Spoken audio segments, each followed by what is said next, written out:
For YouTube, starting the video transmission, and we are live. I started with someone wrecking a DC gate, and then an HP laptop smoking. Oh no! Oh no! No! No! No! That's fun. I'm in WA, but my friend Chris Jenkins in St. Pete has a lively bunch, and it's fun, dude. Cool. I hope you mean St. Pete, Florida. If so, I'm up in Tampa all the time. We should get together and bring you in virtually. All right, let me see if I can go post in the Cranky.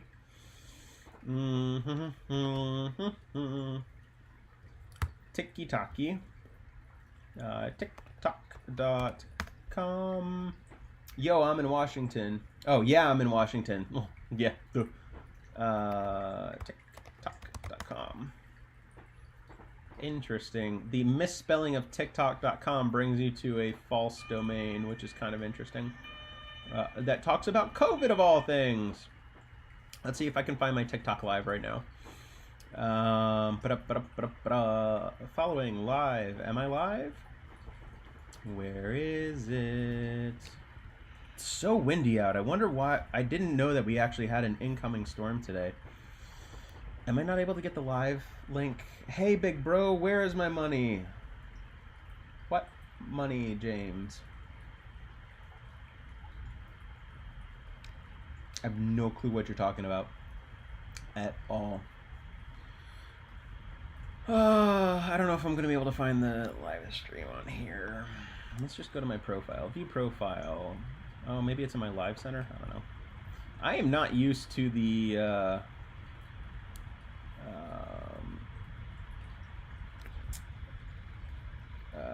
Philip, I left sysengineer because it was just the same ad nauseum, but to be fair, I'm not active in Tech Talk anymore. SSO got retired, SSP. Remember that money you owe me. I have no clue what you're talking about, man. Hit me up in DMs or on the Cranky Discord. My username is the same, so we can figure out what the heck you're talking about.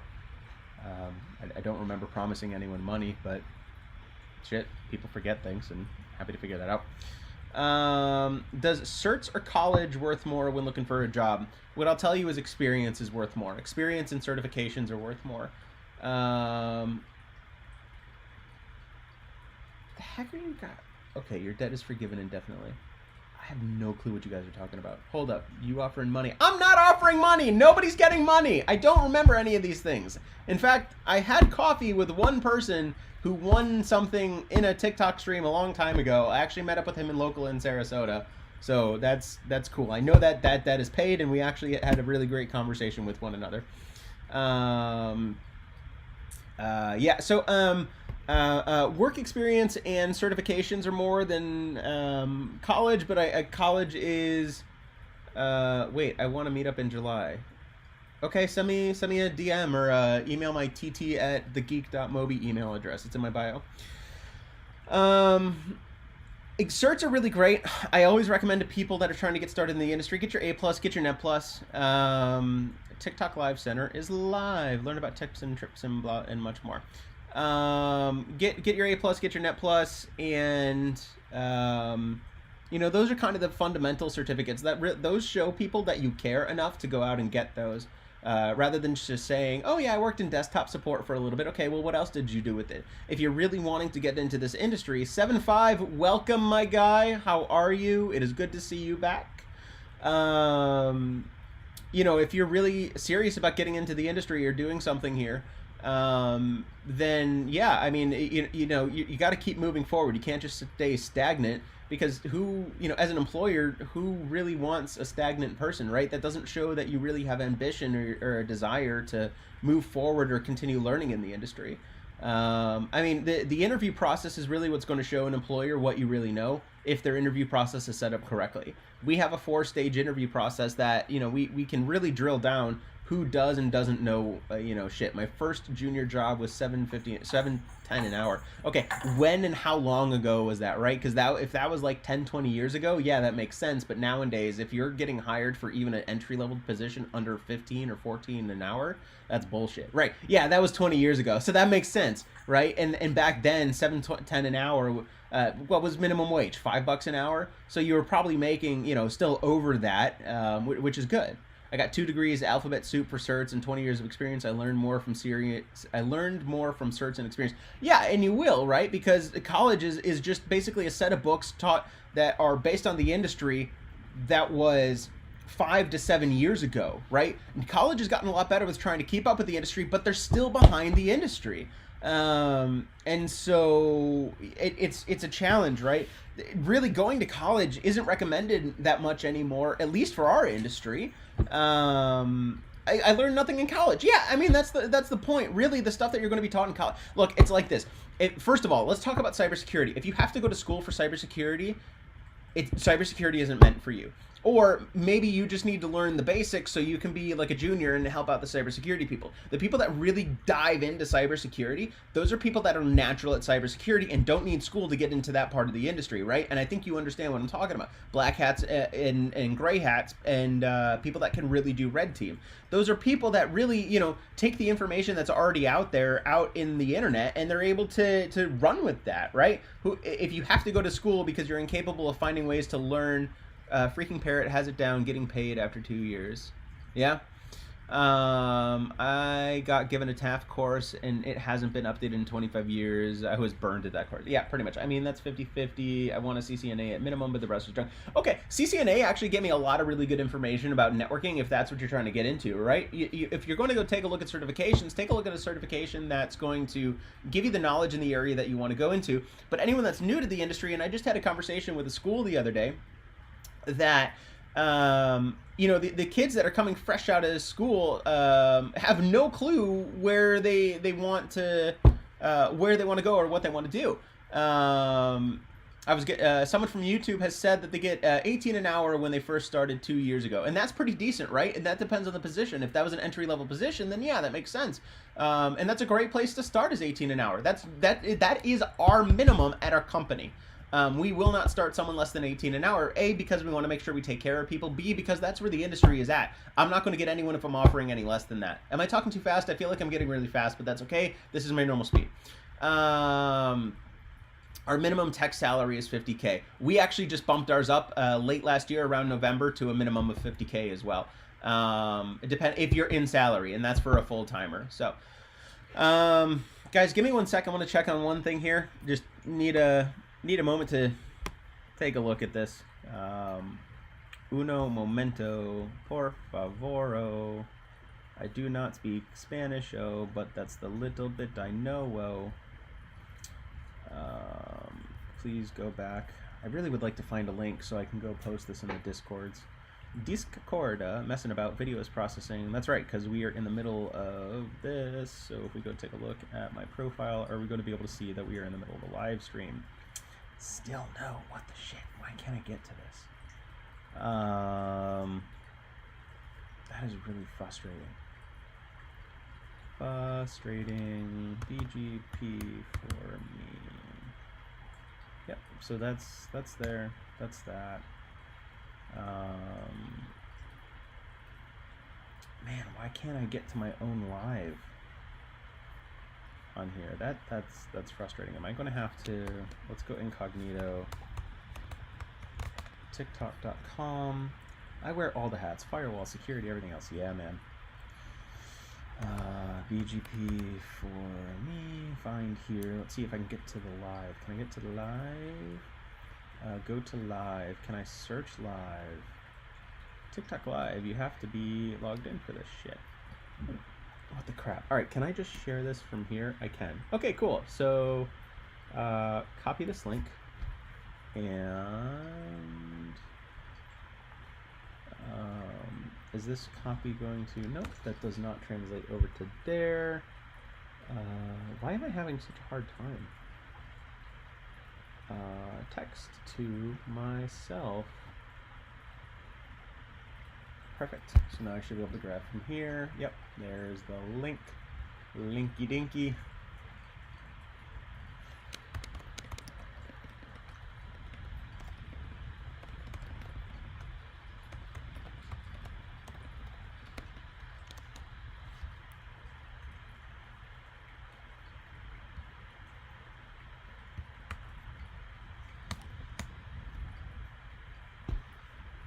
Cool. All right, so that's in the Cranky Discord. I'm with you. I do the same. Let's see, what have I missed? A job I'm trying to look at. Other sites. Emailed. So many issues with Cisco Firepower. Dude, let's not talk about Firepower. It gives me anxiety. When I was working as a tech support assistant, I was getting roughly 25 AUD an hour. What's that translate into USD?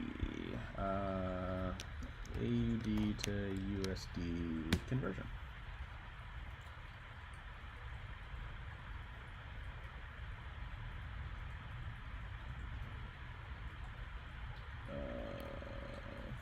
Philip. Oh, hey, Philip.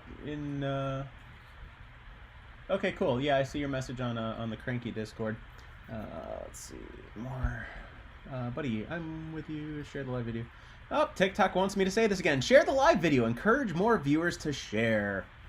Okay, $1 Australian is actually larger than the US dollar. So if I put in 18 US dollars, so $25, 25.56 Australian dollars is equal to 18 US dollars. So yeah, okay, that's about right. New FTD update will make it better. Pay the bills. We don't talk about Firepower. Been looking to go somewhere else. I just don't know what to do. Well, what do you like to do? People have been messaging me on YouTube as well. George Taylor says, have had several reminders over the past few weeks to always start with the basic troubleshooting. Been having an issue with a Linux package that just needed to reinstall. Yeah, that happens. Sometimes a config file or some sort of cache gets screwed up. You know, even after a reboot, that's totally doable. You know, when you're fresh installing a package or just doing a force install, that's giving you all of your fresh files with the current version, right? So maybe the version that you had had a bug that maybe you didn't update to.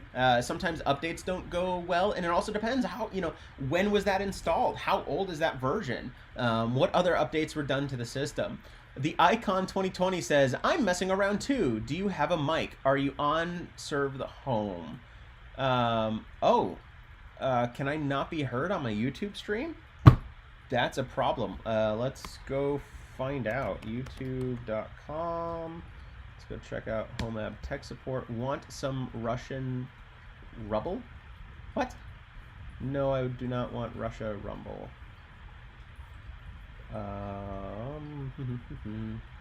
The new update has route-based VPN. That's fun.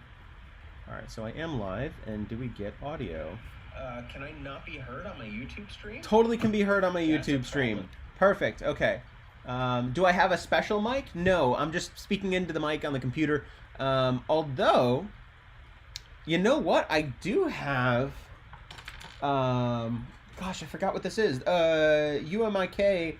This was the mic that I was using to tune PAs and audio systems for when I was doing live shows. So I could plug this in. I don't know. I haven't tested the audio, but we can go ahead and change this over. 7.5, thank you. You can hear me on YouTube. Zach S, I can hear you. Aaron A, I can hear you. Better now, the icon. I am speaking a little bit louder, but let me go ahead and plug in my other mic. You're just going to have to give me a quick second to make that happen. And for those that are on YouTube, you might not hear me for a moment while I make this transition. But we're going to go ahead and do it anyway, since I know this is just kind of a general better mic. And a bit more directional too. Maybe going to reduce some fan noise for you. Let's go ahead and make this audio change here. Device, the UMIK. I know that works, so let's turn that off. All right, cool. So for people on YouTube, it may have gotten a little bit quieter, but it's probably going to be a little bit more clearer now. Barracuda, Sonic Wall, Fortinet, Cisco ASA, just no firepower, no Palo Alto, no checkpoint. Okay, I'll agree with you, no checkpoint. Cisco ASA kind of going the way of way of the dog door. I don't know what that phrase is. I just came up with it. Barracuda, yes. Sonic Wall, not a fan of it. Their product works, except for recently when they got into boot loops in the 9.8 CVE issue.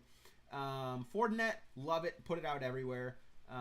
Firepower, Palo Alto is very specific use case, right? So Palo Alto is kind of like they are the top dog. They're still sitting at the top up there, but you know, they're starting to lose that grasp. Their hardware just can't really keep up with the speed of most other modern hardware. I mean, shoot, if we look at Fortinet, there's some of the lower end appliances can do multi-gigabit per second processing, even with all of the security packages turned on. Going the way of the dodo bird. Thank you, 7.5. Yeah, sometimes when I'm speaking really fast and I just have a thought stream, it doesn't give me a chance to really think of the proper analogies to come out. Is this FaceTime? Okay, yeah, I am on the FaceTime camera. Maybe the light is just really horrible in this room for the YouTube stream. Is there anything I can do about that for you guys? Or is this just going to be kind of... I swear I am working on my streaming setup to try and make this better for you.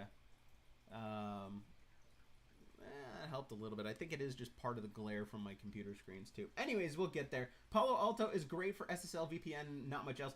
I can't speak into that because I've not used their SSL VPN. What I can tell you is that I adore the SSL VPN on Fortinet because you can do user and group-based policy routing. And that's really where, you know, MikroTik is great, and I'll get into that one in a second, but I keep saying out loud, if pfSense and Fortinet had a fucking baby, that would be the shit. That would be the top dog of fucking firewalls. Seriously, there are features in pfSense that I feel like I'm on a podium just speaking, and, well, that's true. Anyways, that's weird to say out loud on a live stream. Seriously, I mean... let's go back. So if pfSense had the ability to do user-based or group-based policy routing based on their VPNs, huge feature, absolutely huge. It's one of the reasons that we actually moved away from using pfSense units, that and the active security filtering packages that you get from a subscription from a security-based company. But, you know, if Fortinet, or I don't want to say it, but I'm going to. If Sonic Wall had a license that was available as a package, you know, with pfSense, okay, sorry, you're not buying their hardware, but, you know, it's a one-time purchase that they really don't make that much money off of. I mean, I know what the discounts are with a lot of their partners because we are a partner with them, and I can't share that with you, but what I'll tell you is they don't make that much money off of the hardware. The partner that's selling DIY in the Ghetto, hello, and welcome to the YouTube stream. The partner that's selling the hardware makes a one-time shot on the hardware, but what the companies make money on is those subscriptions. And that, you know, if they offered that subscription in, you know, other places like pfSense, it's not that big of a deal to make a package. I mean, we already have Snort and a whole bunch of other people don't like Firepower and Palo Alto because it's expensive and talent limitations. Oh, yes, that is exactly why. But not only is it expensive, it is also behind the curve in hardware. Palo Alto is not keeping up with their price per gigabit throughput that that you get with other vendors. We were just talking about it. I mean, shit, let's go look up the data sheet for a standard Office FortiGate firewall. It is going to be a 60F, a 60F model. So FortiGate 60F data sheet. This is public information that we're going to read off of so I can speak freely on this. Here's the PDF. The first link is the PDF to the 60 F series datasheet. Right off the bat on the first page, the firewall, no security subscriptions, is 10 gigabits per second of processing, and that's using the hardware switch chips in there. Stand by.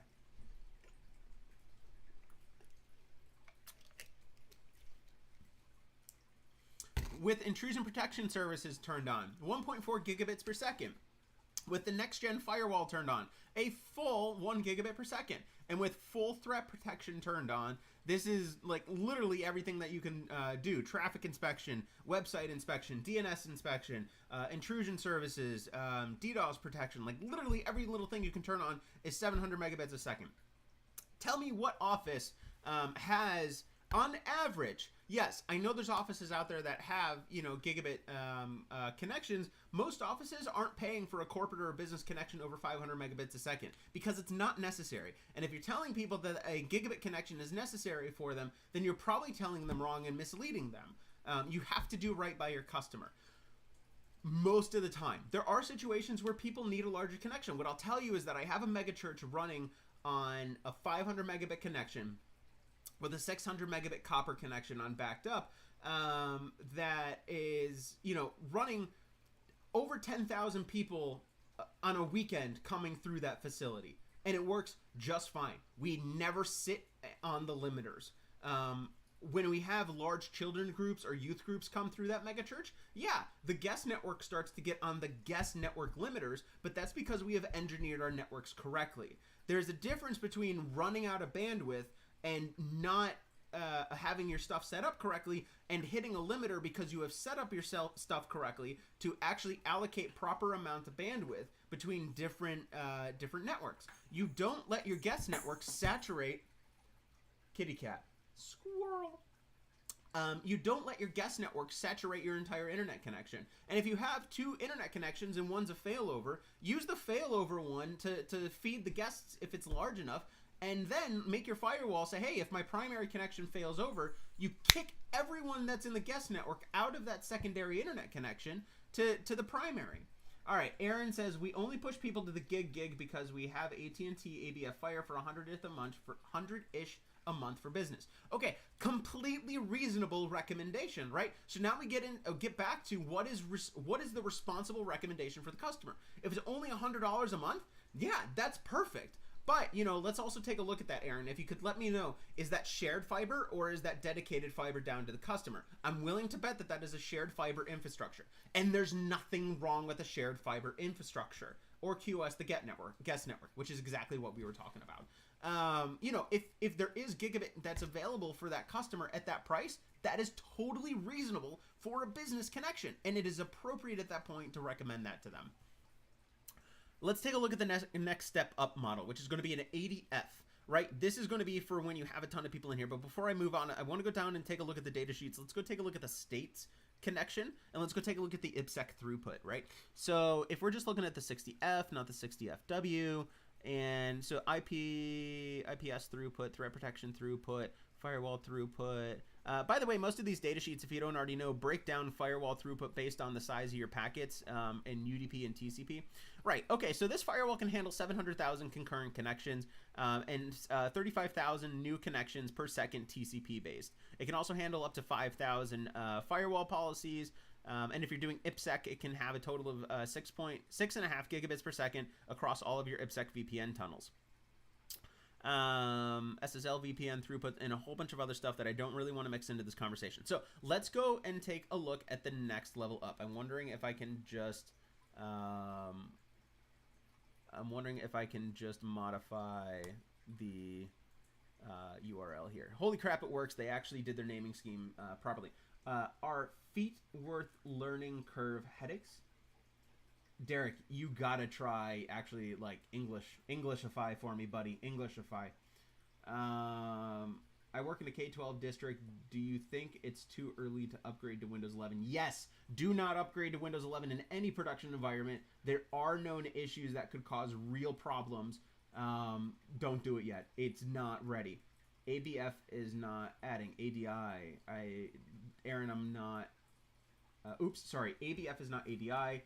ABF is shared fiber running fiber, and ADI is AT&T. AT&T is dedicated internet, but we are running our office and several servers, and the ABF speed tests are routine 700 plus for the approximate 130 a month. We got 20 gigabits a second, BGP with 4 ASNs at a colo, government guy here. Okay, can we break down that statement for most of the people that don't understand that? I'm going to get a nice... let me open up a new notepad here. Let me see if I can... You know what? Nope, screw that. We are going to open up... okay, so he said they have 20 gigabits per second, and they're using BGP with 4 ASNs at a colo, and they're doing government work. So the people that are on my YouTube stream can totally see... where did that just go? There we go. View. Let's zoom the crap in. Enter full screen. I just want to zoom in here. Will you please let me zoom? Why are you being a dingus? There's my zoom. 800%. There we go. 20 gigabits per second. That's supposed to be an S with BGP, 4 ASNs, and a colo. So first of all, 20 gigabits per second. I think most of us that are in the stream can completely understand that. At Buddy, I bet you have dedicated firewalls just for VPNs. And there's a lot of people that break out their which statement ruffle, government or mine. The statement of Buddy's statement about 20 gigabits a second and a few other things. Because there's a lot of people that don't understand what an ASN or BGP is or why my username is BGP. So 20 gigabits a second, people can understand that, right? So Aaron, by the way, I emailed you about July in case it wasn't clear earlier. Perfect. I will go check my email soon. Buddy, can you clarify that is 20 gigabits a second aggregated, or is it 20 gigabits per second over single connectivity into a single internet provider or uplink? What is your differential? Or do you have 20 gigabits on one link or multiple links, and you're just adding those together? Border Gateway Protocol. Yes, 20 gigabit lag, so that means you have two 10 gigabit links, and lag stands for Link Aggregation Group. Right, so BGP is your Border Gateway Protocol. So what that means is that is the protocol that you're using to communicate with other routers and other networks saying, hey, I have this IP subnet here. Or you're probably going to have multiple IP subnets if you're using BGP at that point. And that allows you to say basically to the internet, oh, I smacked my mic, that this is where these IPs exist, right? That's how you start talking low-level routing to the rest of the internet world. For ASNs, autonomous system numbers are basically the definition with ARIN, ARIN, of what subnets that you own and that what you're allowed to have and use on the internet. It's basically owning your own IP block instead of renting one from an ISP, right? So at a small business or even at your home, if you get a static IP block, you don't own those IPs. You're renting them from the internet service provider. And so the ASN, basically that's the assignment of internet resource names and numbers, is giving you a block of IPs. Usually the minimum is going to be a /24. That's kind of the smallest network that you're going to be able to get from ARIN. And if you have 4 of those, no need. We went big on our firewalls so we can handle it all separate WAFs. Buddy, that's a great point. And whoever asked the question that Buddy's answering, I want to get to that too about using multiple routers and services. When you get to that size, you do start breaking some of them out. But today's hardware is able to handle so much. Anyways, right, so at a colo is short for a co-location where it's a data center floor where a lot of people put their stuff. So that way you don't have to build your own data center. So anyone that wasn't able to understand that or has had questions about those, I just wanted to take a moment to break those down because I get asked these questions all the time, and I want to make sure that I take time to explain these things for people so they can understand. Cancel, but I do want to exit out of full screen, please.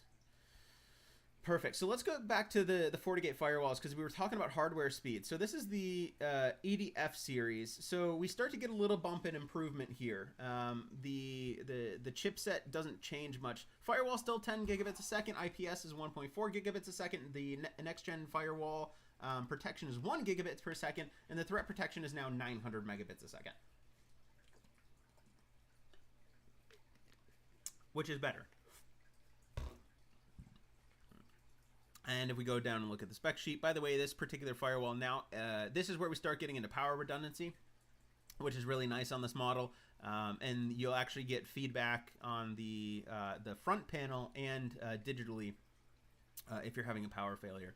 Any models below that are just single power supply. It's still external power supplies, which is the next model up is the 100 series, and that's the rack mount model. If you are a Fortinet reseller, talk to your rep. I took the Fortinet training and I was given a 60D. That must have been a while ago because they've already decommissioned the E's. I mean, they're just not rapidly selling them anymore. If you do go take Fortinet training, they will give you an NFR unit. They are quick to hand those things out so people can play with them. Rented rack space. Yeah, I mean that's effectively another way to call a colo. All right, so we already went through IPS, the threat protection. So this one can do 10.5 million packets per second, which is great. 1.5 million concurrent TCP sessions. So when you start getting into large infrastructure, and we were talking about that mega church that has, the 10,000 people coming through on a weekend. You really don't want to go lower than an ADF, and maybe an ADF really isn't even up to that size. We start talking about having multiple connections and connection redundancy and using SD-WAN. We start talking about throughput. That is the aggregation throughput, right? So if you have two 1 gigabit connections, but this firewall can only handle 900 megabits a second, that is only going to be 900 megabits a second in total, not the 900 megabits a second per internet connection. Although if you don't turn on threat protection and you're not doing that kind of level of stuff, which you're probably not doing at a church, so you are probably getting that 1 gigabit a second, unless you're using this only has 1 gigabit ports. We're starting to talk about architecture at this point too. You're probably not violating the 1 gigabit speed. And there's some networks for management and backup stuff that you probably don't want to be doing traffic inspection and backup on. If you have large streams of data that's going out maybe over a VPN tunnel, you don't need to be doing inspection on that type of traffic. So you're taking away resources that you don't need to be using, giving you actually more speed than 1 gigabit a second. This is just simply if everything is turned on in that scenario. We went after Fortinet for a minute, mostly because of our experience with Chick-fil-A and a Contignet with 40. We went after Fortinet a minute. Okay, so that message posted twice. What firewall you would use? James says Barracuda top tier.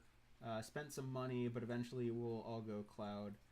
And Cradlepoint, but landed on CP and Microtics. Verizon's $10 a month circuit. Cradlepoint is great for LTE, 5G, and site-to-site products. Cradlepoint makes a rock solid product, but you're going to pay for it. Same thing like with Barracuda; they're going to be up there. So yeah, I think we've spent enough time talking about the specifics of these firewalls and just the hardware of these things. But we can keep going if you guys want to. Anyways, is this instance still up and online? Yeah. All right. For those that are on TikTok, I have now transitioned into playing with Proxmox and Zabbix. Cradlepoint is a great thing. Oh yeah, I wanted to talk quickly about modern day firewalls, and it doesn't matter what the vendor is, are just stupid powerful at this point. We talked about in the past breaking things up. You would have a VPN server, you would have a traffic inspection server for doing your content filtering, and then you would have just the actual router for doing things. Oh, that's nice. Girlfriend sent me a screenshot of some numbers. We're not going to discuss that publicly, but reduce money and then connect to Microtech with public IP pass-through.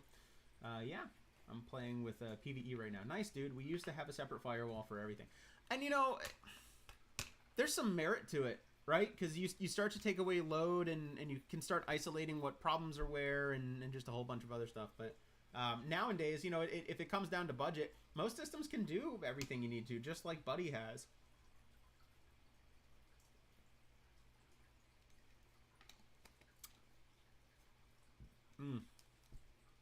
Sometimes you got to take a moment for yourself and chug something down. So, yeah. Yep. So I posted on Business Partner DMZ, VPN, primary, secondary, yeesh. It just becomes a whole heck of a lot to manage. Again, the whole landscape of everything has basically changed at this point. From 10 years ago to how we do things now. It's Right. So I was working on Zabbix the other day, and we still have a gray SNMP, and I was told by somebody that it's because I haven't defined anything in the SNMP. And so I didn't actually look into that. So this might start to get a little boring because now I'm going to start actually diving into trying to learn something here. So I totally understand if you guys jump off or you guys want to stay and hang out. Yeah, I think one of so next week's going to be really busy. We're going to be installing a lot of access control equipment, new switches, and a whole bunch of other stuff at a new campus for a customer. And I'm going to try and make a bunch of TikTok videos out of it. Start talking about access control and how we're spinning things up.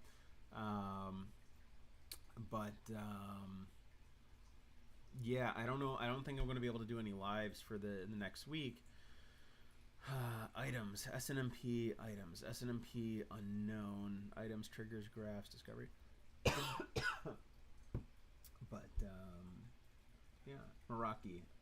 Okay, can we? Yeah, we use Paxton. What access control do you use? Okay, Paxton's great. I have nothing against Paxton. In fact, we are Paxton certified. We have certifications and installer status with Paxton, Salto, Cantech, Brevo, OpenPath. What's the other one? There's another one, and I can't remember what its name is. And the reason that we go with all of them is because, again, we're not a cookie cutter company. You have to find the right solution for what that customer is. And so Salto fits a lot, right? If you're not familiar with Salto, it uses a lot of offline locks. The card, your access control card that you have, is actually carrying data between the locks as an encrypted thing. My employer is considering access control for every external door. 7.5. I think I know who you are, and I think we've had conversations before. Is your logo red and blue with a duck in the middle of it? If so, I remember you, and I think we have a meeting next week as well. When you email me back, do you mind sending me those links or companies? Let me go check and see if I actually got your email. User session expired. Please log in again.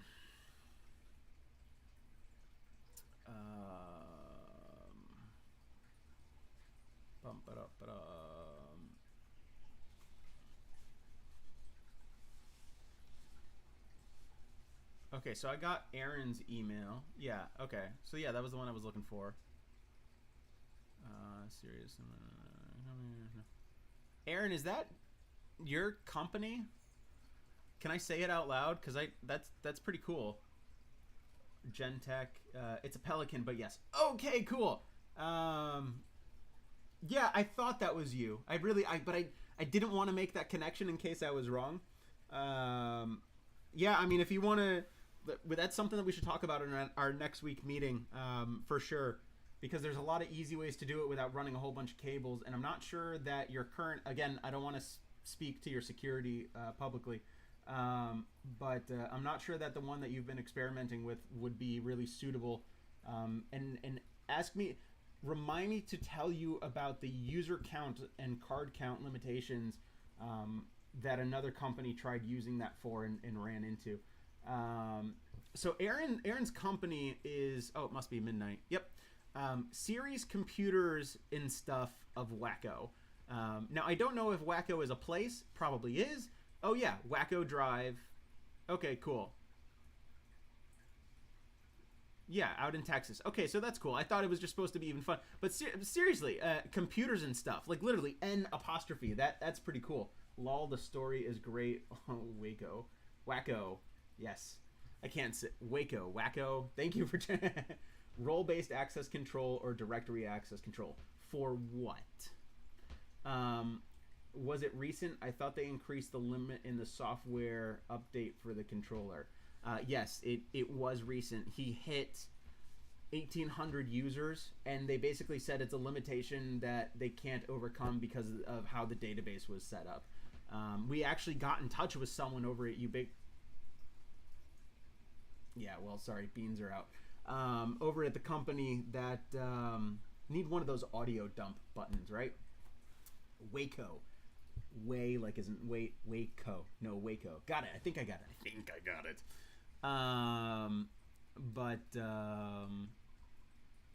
Yeah, man. Aaron, I'm emailing you back. You're actually not going to get an email from TT. TT is just an alias. I'm just sending the word hi, just so we have a dialogue going, and we can go from there. Aaron, we got to talk about your email setup, my guy. You are not showing as an authenticated email domain. Do you have your SPF and DKIM stuff set up correctly? That's probably another thing we should go through, right? Is how to properly set up email, how to authenticate email, how to see where it's going from, how to do traces on that. Email is a giant monkey in of itself, and we could actually probably talk about self-hosting email too and the challenges of that. My goodness. Our realistic user capacity is capped by other factors, so it isn't a big deal, but it's good to know. Yeah. But I'd love to talk Office 360. Okay, I am definitely missing some things. So I went in when I was 20, 10 years ago, for a DBA to get a job with a family Christian store. Thoughts on Gallagher?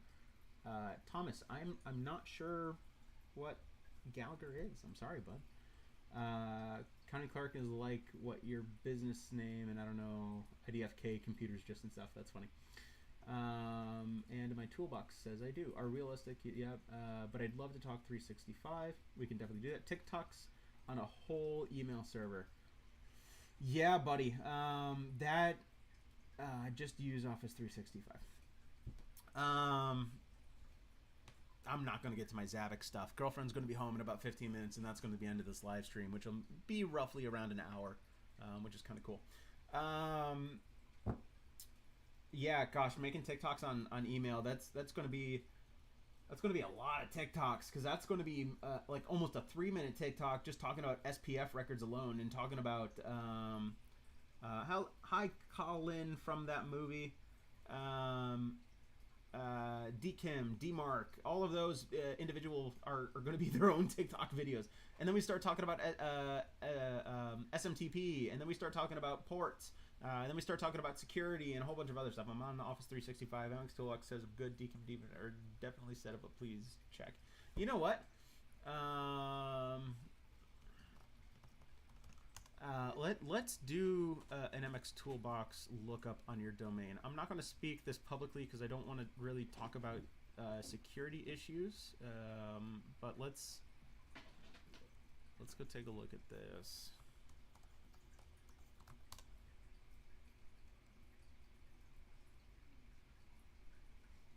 If you guys don't already know, mxtoolbox.com is an insanely powerful. Feel free to call it out on live. Okay, thank you for your permission. Is an insanely powerful tool. So first of all, if we take a look, and all of this is public information that we're taking a look at, right? Computers and stuff in Waco.com.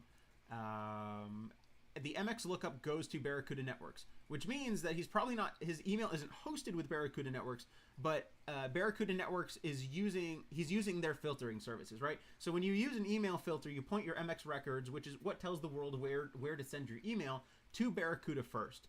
From there, Barracuda is going to go through, it's going to scan the email, go through all the policies that he has set up for that, and after that, it's then going to forward it onto his email service. The external piece of his domain, his DMARC is not published. DMARC policy is not enabled. He does have DNS records, but let's go take a look at the SPF record lookup really quick on that domain. And that does come back saying we are allowing Outlook.com. So he has 365. So the Outlook is a OK sender. Barracuda is an OK sender. Zoho is an OK sender, and Transmit Mail is an OK sender, and then we have a -all. Actually, for those that are on YouTube, I'm going to go ahead and drop this down. We do have his permission to review this on live, so let's go ahead and share this as well. Right, so mxtoolbox.com. I got my Metasploit tools ready. Again, all of this is public information, right? We're just doing some basic diagnostics. We're not diving in. We're not actually doing pen testing. We're just looking at what is already set up and out there. Just having that is 25 to life. That's funny. Well, according to, what is it, Massachusetts or Mississippi, looking at the HTML code of a website is hacking. Do you guys remember hearing that from the governor of stupidity? Right. Okay. So the minus all is telling us that if it comes from anywhere else, that it is not allowed from this domain, and it's probably an invalid sender. Let's go do a DKIM lookup. Let's go see if there's any selectors for the DKIM domain. Not DKIM domain, the domain itself. So DKIM is not set up. There are no selectors that are showing up for that domain. So let's do a text record lookup on his DNS, and let's see what is. Let's see what's there. So the only text record there is the v equals SPF, which means that is an SPF record. So there is no DKIM, there is no DMARC on this account, which is really becoming almost a necessity. In the no idea what you're talking about. Never worked there or got contracted to Penta. That's funny. DNS check, buddy. And yes, I did. What's your YouTube so I can open that too? The YouTube is Home Lab Tech Support. PTR records. We're not even that far in. Yeah. Okay. Cool. I'm up to date. Right. So there's definitely some other things that are missing here. But let's. I'm going to take a look in my email system and take a look at the email headers of his email. Give me 1 sec. I do not wish to share all of his information or my email account. So give me 1 minute here.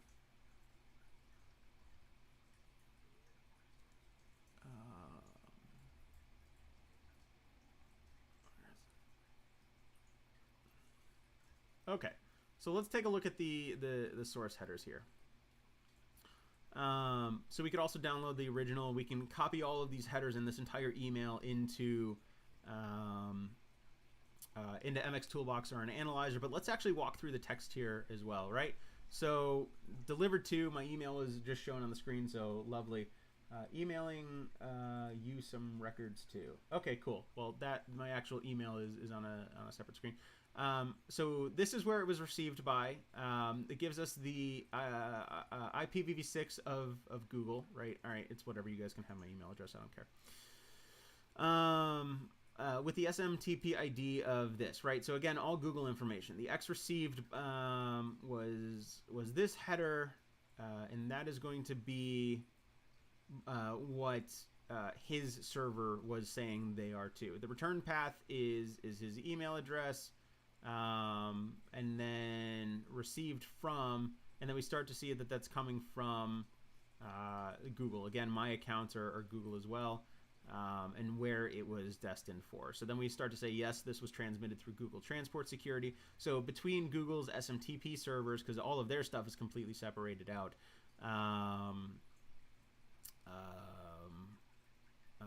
yeah, so their storage and a whole bunch of other stuff is split, right? So received SPF. So this is, we got a failed SPF. So that means his SPF records are not set up correctly.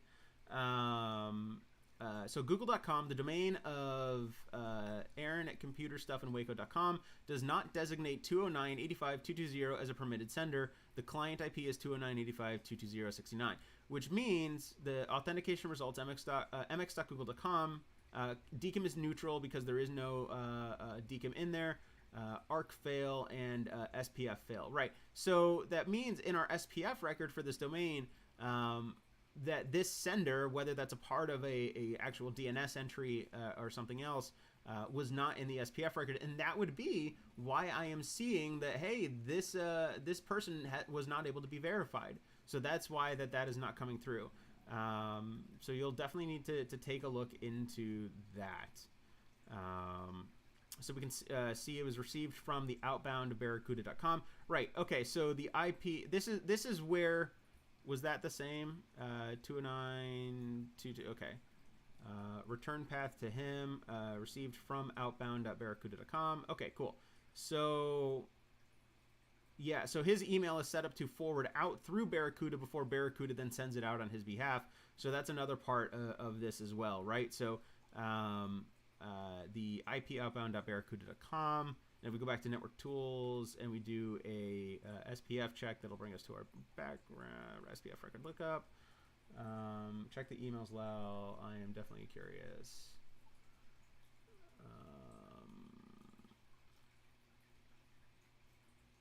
Yeah, I mean, so the records that you sent me are what we're able to take a look at in MX Toolbox for sure. V equals DKIM1 is not a